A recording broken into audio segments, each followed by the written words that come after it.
এখন সন্ধ্যে ৭টার মতো বাজছে আর আমি সন্ধ্যা দিয়ে একটু যাচ্ছি বাজারের দিকে। আসলে সারাদিন একা একা ঘরে থাকি, টাইম কাটানোটা মাঝে মাঝে একটু কষ্টেরই হয়ে দাঁড়ায়। তখন মনে হয় একটু বাইরে থেকে ঘুরে আসি। তো যাচ্ছি একটু ফুচকা খেতে, একটু ঘোরাও হবে আর খাওয়াও হবে।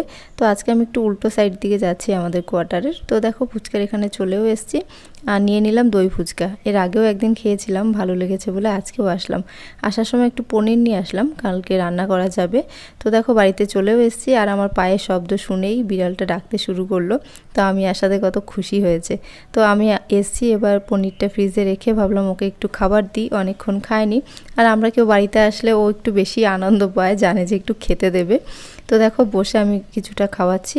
আর এই খাবারগুলো খাওয়ার পর থেকে না বিড়ালটার স্কিনগুলো কীরকম ঢিলা ঢিলা হয়ে গেছে। তো আমি জানি না এটা কেন হয়েছে, খাবারের পর থেকেই মনে হয় এরকম হলো। তো যাই হবে, কিছু করার নেই।